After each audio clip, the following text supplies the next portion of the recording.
హైదరాబాద్ నాంపల్లిలో ప్రజా ఉద్యమాల జాతీయ వేదిక వార్షిక మహాసభలు జరుగుతున్నాయి. ప్రజాస్వామ్యాన్ని రక్షించుకుందాం, రాజ్యాంగ న్యాయం నుండి సామాజిక న్యాయం వరకు అనే థీమ్తో సభలు నిర్వహిస్తున్నారు. ప్రజాస్వామ్యం, లౌకికవాదం, రాజ్యాంగ విలువల పరిరక్షణ, ప్రజలకు అందుతున్న పథకాలు, నదుల పరిరక్షణ, పర్యావరణ పరిరక్షణ, దళిత ఆదివాసీల సమస్యలపై మేధావులు, ప్రజా ఉద్యమకారులు వివిధ రాష్ట్రాల్లో నెలకొన్న సమస్యలపై మహాసభల్లో చర్చిస్తున్నారు.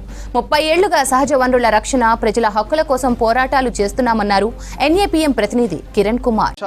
ప్రజల సమస్యల మీద పనిచేస్తున్న ప్రజా సంఘాలు కానీ, ప్రజా ఉద్యమాలు కానీ ఉమ్మడి కార్యాచరణ ఎట్లా చేయాలనేది ప్రజా ఉద్యమాల జాతీయ వేదిక యొక్క ఉద్దేశం. ఇప్పుడు 500 పైగా ప్రజా సంఘాలు, ప్రజా ఉద్యమాలు దీంట్లో భాగంగా ఉన్నాయి. అనేక రాష్ట్రాలు అంటే 24 రాష్ట్రాల నుంచి కూడా వచ్చారు ఇక్కడికి. అయితే కలిసి పనిచేయడం దాంట్లో ఇప్పుడు ఒక కొత్త ప్రక్రియ మేము మొదలుపెట్టినది అంశాల వారీగా వివిధ ఫోరమ్స్ని ఏర్పాటు చేయడం అనేది.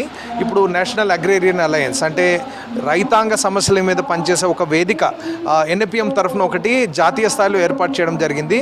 అది సంయుక్త కిసాన్ మోర్చా ప్లాట్ఫామ్లో కూడా ఒక భాగంగా ఉంది. అదేవిధంగా ఇప్పుడు నదీ తీరాలలో నివసించే వాళ్ళ సమస్యలు, దాని మీద ఆల్ ఇండియా రివర్స్ ఫోరం అనేది ఒకటి, national alliance for climate and ecological justice అంటే పర్యావరణకు సంబంధించిన న్యాయానికి మీద ఒక ఆల్ ఇండియా అలయన్స్ ఒకటి, అదేవిధంగా ఆల్ ఇండియా ఫెమినిస్ట్ అలయన్స్ మహిళల సమస్యల మీద, అదేవిధంగా దళిత ఆదివాసీల సమస్యల మీద, ఇలాగ అనేక సమస్యల మీద పనిచేసే ఆ సంఘాలన్నీ కూడా ఒక ఉమ్మడి వేదికలు NAPMలో భాగంగానే పెట్టుకోవడం జరిగింది.